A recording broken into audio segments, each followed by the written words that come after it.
അദ്ദർസുൽ ആഷിറു അദ്ദറസുൽ ആശിറു പത്താമത്തെ പാഠം പത്താമത്തെ പാഠം നിസ്ഫുൽ ഈമാൻ നിസ്ഫുൽ ഈമാൻ ഈമാനിന്റെ പാതി ഈമാനിന്റെ പാതി യാസിർ യാസിർ കുളിച്ചു വൃത്തിയായി വെള്ള വസ്ത്രം ധരിച്ചു വസ്ത്രം ധരിച്ചു തലയിൽ തൊപ്പി വെച്ചു തലയിൽ തൊപ്പി വെച്ചു സുഗന്ധം പൂശി അവന്റെ പുസ്തകങ്ങളെല്ലാം പൊതിഞ്ഞിട്ടുണ്ട് വീടും ക്ലാസും പരിസരവും അവൻ വൃത്തിയായി സൂക്ഷിക്കുന്നു എല്ലാവർക്കും യാസിറിനെ ഇഷ്ടമാണ് ഉസ്താദ് കുട്ടികളോട് പറഞ്ഞു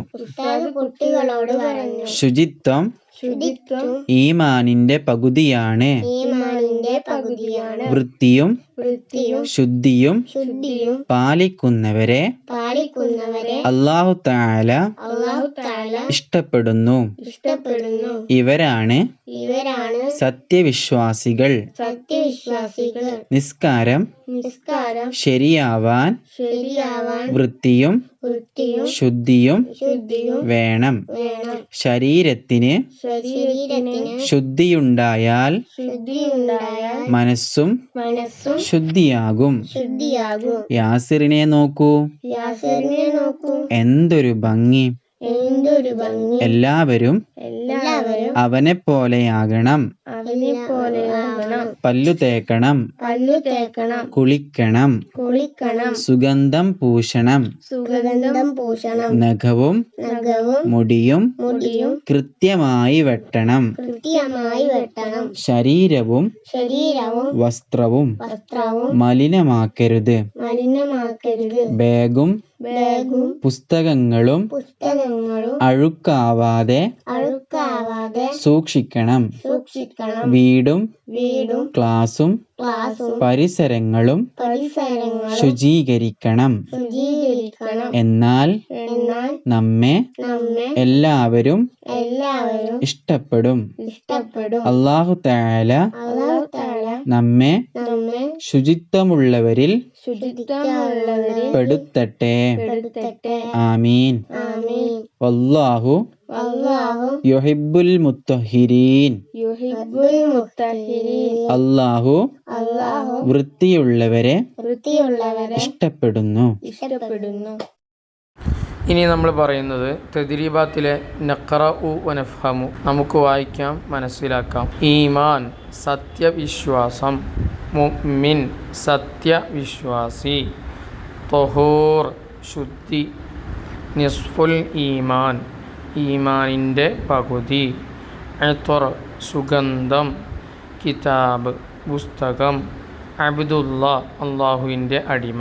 ശേഷം താഴെ കാണാം സുഗന്ധം സൂക്ഷിക്കുക, സത്യവിശ്വാസി, ധരിച്ചു, വൃത്തി, ശുചിത്വം, ശുദ്ധി, പരിസരം, അഴുക്ക്.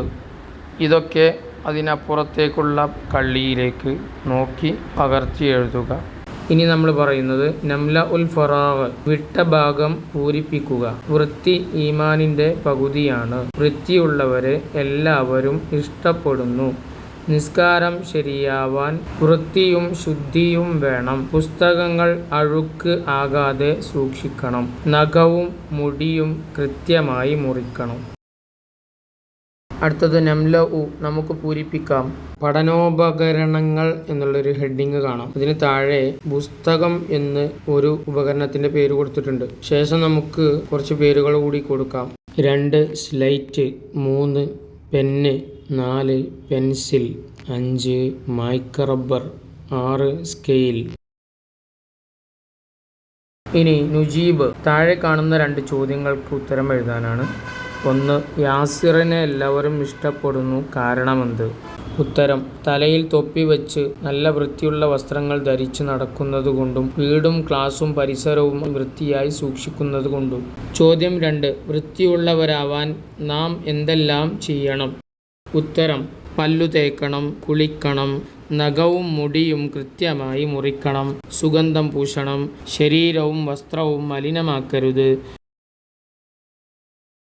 അടുത്തത് നുൻഷുൽ കലിമ. താഴെ കാണുന്ന അക്ഷരങ്ങൾ ഉപയോഗിച്ചുകൊണ്ട് വാക്കുകൾ ഉണ്ടാക്കുക. ഖ നഖം, ഗ ബാഗ്, ക കടൽ, ത്ര വസ്ത്രം, ന്ത സുഗന്ധം, ഷ്ട ഇഷ്ടം, സ്ത സ്ഥലം. ഇനി അതിന് താഴെ കാണാം നംല ഉ നഖം മുറിക്കുക, സത്യവിശ്വാസികൾ, ഇഷ്ടപ്പെടുന്നു, കുളിച്ചു വൃത്തിയായി, സുഗന്ധം പൂശി. അടുത്തത് നുൻഷിഉൽ ജുമല കമാഫിൽ മിസാൽ. ഉദാഹരണത്തിൽ ഉള്ളതുപോലെയുള്ള വാക്യങ്ങൾ ഉണ്ടാക്കുക. മുകളിലുള്ള കള്ളിയിൽ ഒരുപാട് വാക്കുകൾ കൊടുത്തിട്ടുണ്ട്. ആ വാക്കുകൾ ഉപയോഗിച്ചിട്ട് ഒരുപാട് വാക്യങ്ങൾ ഉണ്ടാക്കുക. ഉദാഹരണം: അബ്ദുള്ള ബാഗ് എടുത്തു, മുഹമ്മദ് പുസ്തകം പൊതിഞ്ഞു, ആയിഷ നഖം മുറിച്ചു, യാസിർ സുഗന്ധം പൂശി, അബ്ദുള്ള കുളിച്ചു, യാസിർ ബാഗ് വാങ്ങി, മുഹമ്മദ് നഖം വൃത്തിയാക്കി, ആയിഷ സുഗന്ധം വാങ്ങി. ഇത്രയുമാണ് നമ്മുടെ വർക്കുകൾ. പാഠങ്ങളൊക്കെ ശരിയായ വിധം പഠിക്കുകയും എഴുതുകയും ചെയ്യുക. അള്ളാഹു പഠിച്ചതനുസരിച്ച് പ്രവർത്തിക്കാനും ദീനിനും നാടിനും കുടുംബത്തിനും ഉപകാരപ്പെടുന്ന മക്കളാകാനും നമുക്കൊക്കെ തൗഫീഖ് നൽകട്ടെ. ആമീൻ.